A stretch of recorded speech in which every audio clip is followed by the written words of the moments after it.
What if I told you the most dangerous American films of the 1960s didn't wear capes, didn't sparkle in color, and didn't end with a happy smile? They were shadows on celluloid, stories drenched in paranoia, betrayal, and human weakness. Most people forgot them. Some were buried by studios, others were too raw for their time. But if you dare to look back, you'll find 13 lost noir classics still whispering in the dark. Murder, Incorporated. 1960. Imagine a movie that feels less like entertainment and more like an open police file. Murder, Inc. doesn't sugarcoat, doesn't glorify. It drags you straight into the underworld of Brooklyn's real-life mob hit squad. This wasn't the fantasy of trench coat detectives or glamorous gangsters. This was Murder, Incorporated, a crew of executioners for hire, men who turned killing into business.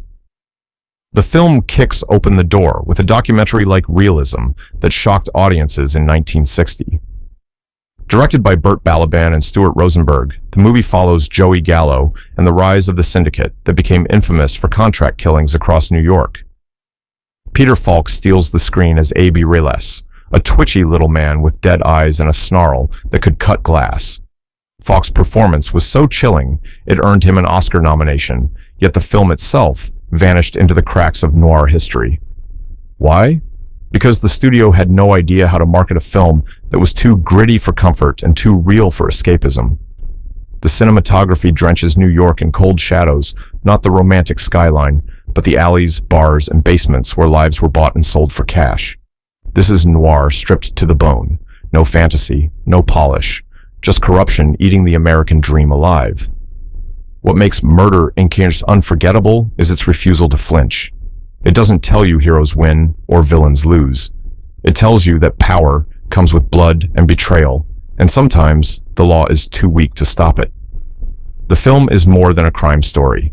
It's a grim snapshot of America staring at itself in a dirty mirror, and the reflection was so disturbing that audiences turned away, letting the film fade into obscurity. Today, it's a lost gem, waiting for a second look. Underworld USA, 1961. If noir had a middle name, it would be Revenge. Underworld USA, directed by Samuel Fuller, is revenge turned into pure cinematic fire. Fuller didn't make polite films. He made movies that hit you in the gut and left bruises. And this one? It might be his most brutal. The story begins with a boy named Tolly Devlin watching his father beaten to death by mobsters. That trauma burns into his brain, shaping him into a man who lives only for payback. By the time he grows up, played with raw intensity by Cliff Robertson, Tolly isn't chasing redemption. He's chasing blood, power, and the destruction of every man who ever crossed him. Fuller directs with a pulsing urgency. He was a former crime reporter, and it shows in every frame. The film feels less staged and more ripped from a police blotter. The violence isn't slick, it's jagged. The dialogue isn't clever, it's jagged. Characters spit lines like bullets, and every scene pushes Tolly closer to self-destruction. But what makes Underworld USA haunting is its vision of America itself. The underworld isn't separate from society, it is society. Politicians, police, businessmen, everyone is complicit in the machinery of corruption. Fuller suggests that crime doesn't just happen in alleys, it thrives in boardrooms and courthouses. Watching Tolly climb higher in this rotten empire is like watching a man drown in quicksand while thinking he's building a castle.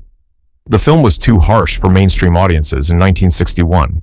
It wasn't glamorous, it wasn't fun. It was an X-ray of the American dream, showing nothing but fractures and tumors. Critics admired it, audiences avoided it, and the film slowly slipped into shadow. Yet today, Underworld USA feels startlingly modern. Its message about power feeding on violence could have been written yesterday. Fuller didn't just make a revenge movie, he made a warning. A reminder that when corruption becomes the system, vengeance only fuels the fire. And that's why this forgotten noir still deserves your attention. Blast of Silence, 1961. Some noirs whisper. Blast of Silence hisses in your ear like a hitman breathing down your neck.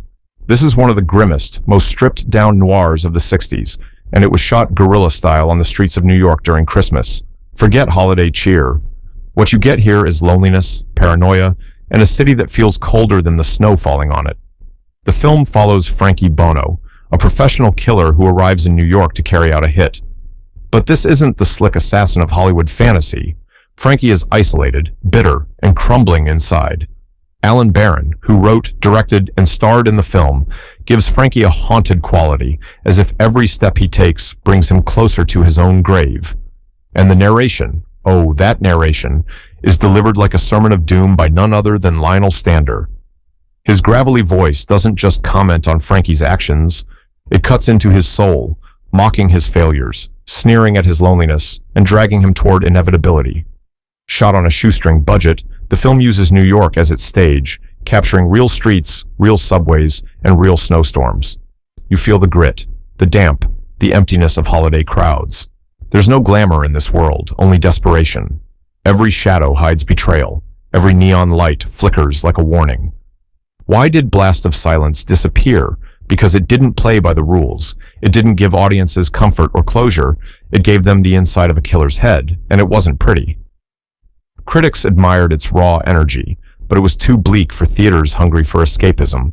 The film fell into cult obscurity until cinephiles resurrected it decades later.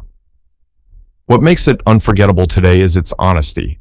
Frankie Bono isn't a character you root for. He's a warning of what happens when loneliness curdles into violence. And as the city swallows him whole, you realize this isn't just noir. It's the sound of a man disappearing into the very silence the title promised. Mad Dog Call, 1961. If you think Hollywood gangsters are all about cool hats and witty one-liners, Mad Dog Call will slap that notion out of your head. This film doesn't romanticize. It's a portrait of Vincent Mad Dog Call, one of the most ruthless young mobsters to ever prowl New York in the Depression era. And in true noir fashion, it shows how ambition fused with chaos can turn a man into a monster. The film, directed by Burt Balaban, came out the same year as Blast of Silence but took a different approach. Where Blast was internal, Mad Dog Call was explosive. John Davis Chandler plays Call with icy detachment, a young man who shoots first and never bothers with questions. Chandler's gaunt face and hollow eyes give him the look of a ghost, even while alive, a walking reminder that death follows him everywhere. What sets this film apart isn't polish, it's rawness.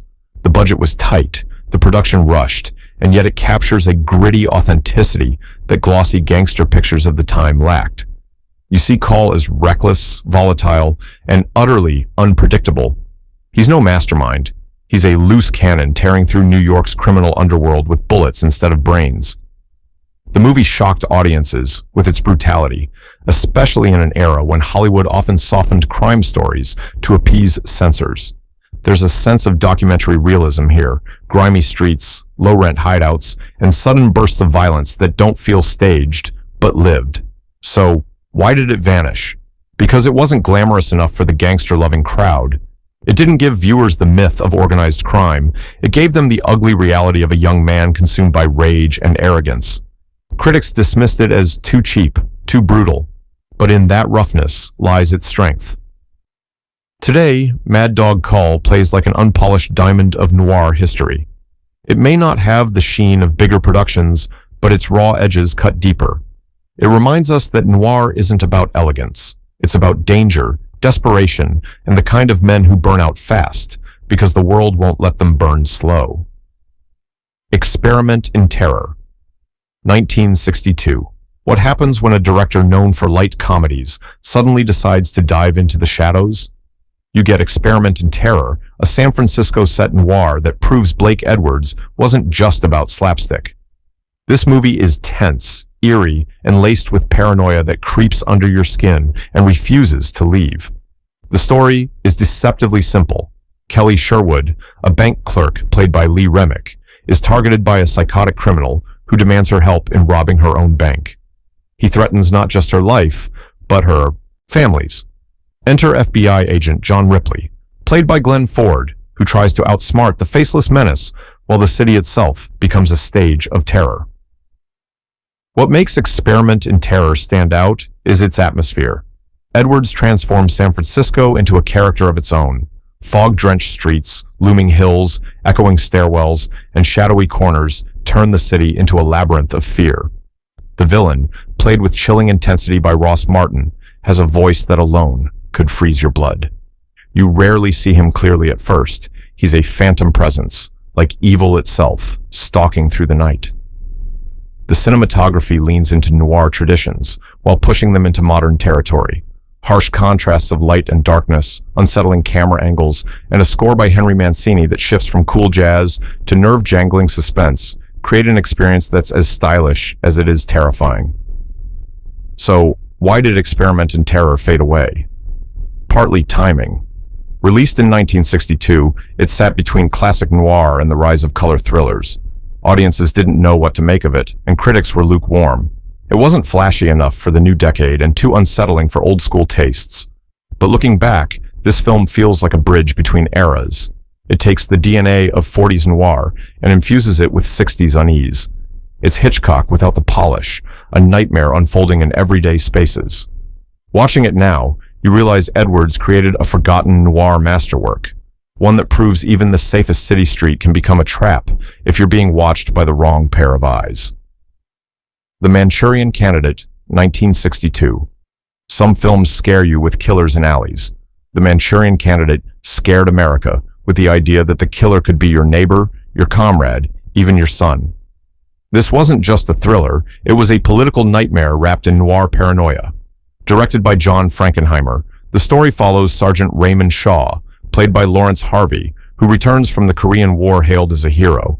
But here's the catch. He's been brainwashed, turned into a programmed assassin, triggered by a simple playing card.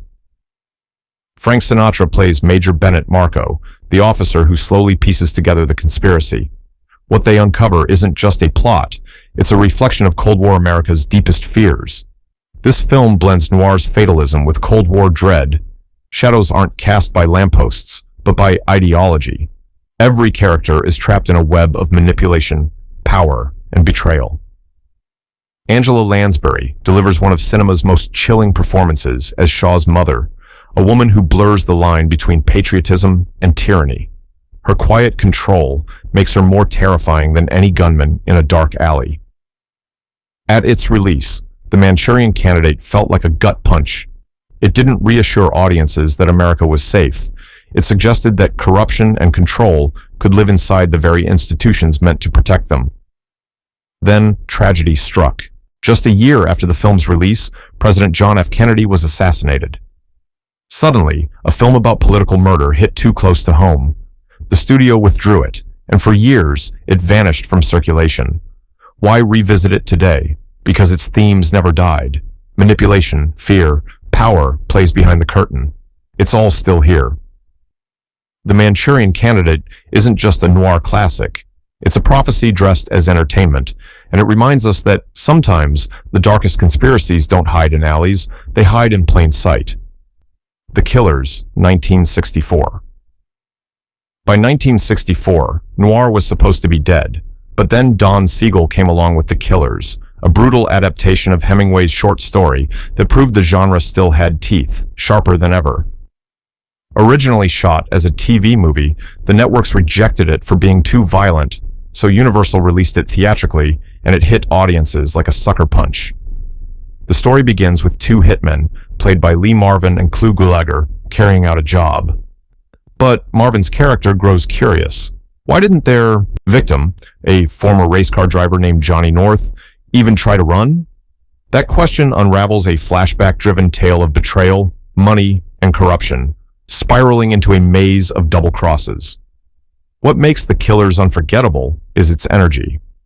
Lee Marvin is ice cold, delivering every line with the weight of inevitability. Clu Gulager adds a manic edge, his smirking cruelty making him one of the creepiest hitmen of the era. And then there's Ronald Reagan, in his final film role, playing against type as a ruthless crime boss. It's jarring, unsettling, and unforgettable to watch him sneer while orchestrating violence. Visually, Siegel strips away glamour. The violence isn't stylized. It's sudden, shocking, and blunt. The opening sequence alone, with the two hitmen walking into a school for the blind, feels like a metaphor for America itself. Vulnerable, unsuspecting, and completely in the dark. Why did it fade?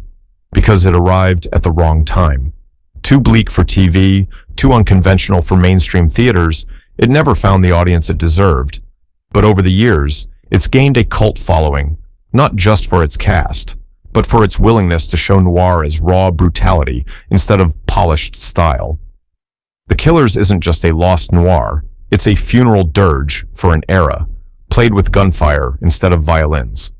It proved that noir wasn't dead. It was just evolving into something harsher, leaner, and more merciless. Harper, 1966.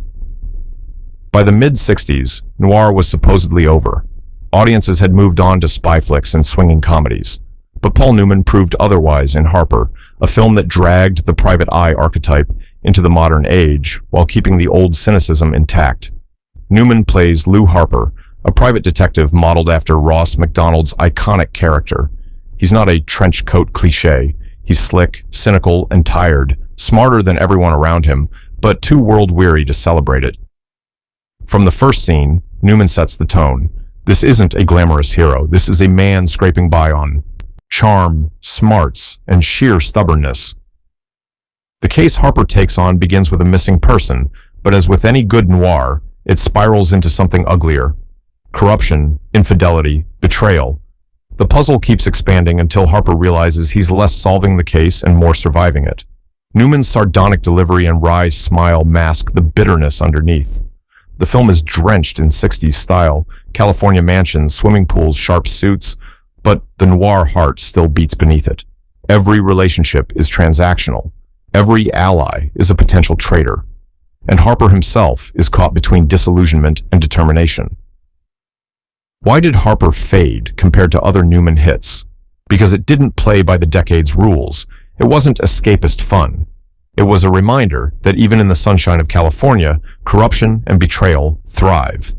Audiences liked it, critics admired it, but it never became the pop culture phenomenon of Newman's other roles. Over time, it slipped into the background, but for noir fans, it's essential. Harper proved the genre wasn't dead, it was evolving. Newman gave us a detective who wasn't just a throwback, but a prototype for the flawed anti-heroes we still see today. Watching it now, you realize that behind every smile Newman flashes, there's a man who knows the game is rigged and plays it anyway. Point Blank, 1967. Some films are ahead of their time. Point Blank was so far ahead, audiences didn't even know what to make of it in 1967. Today, it's recognized as a groundbreaking neo-noir masterpiece.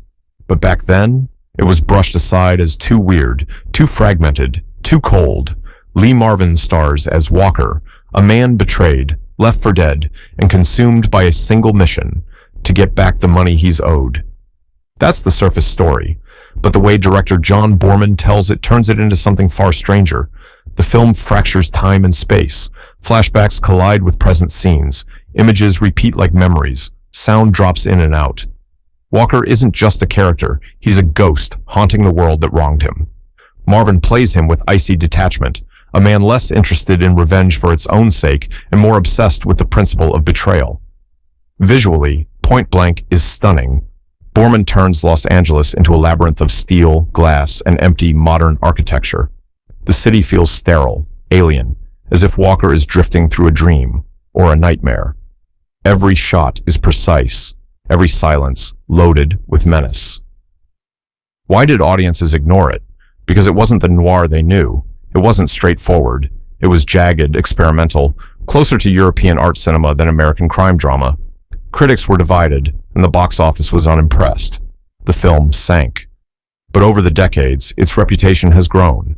Directors like Steven Soderbergh and Quentin Tarantino have cited it as a major influence.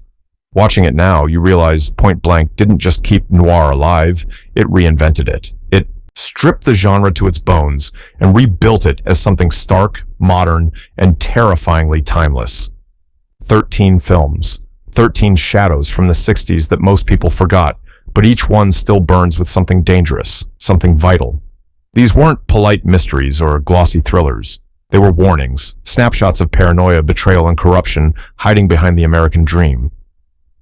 So now I'll ask you, which of these lost noirs will you hunt down first?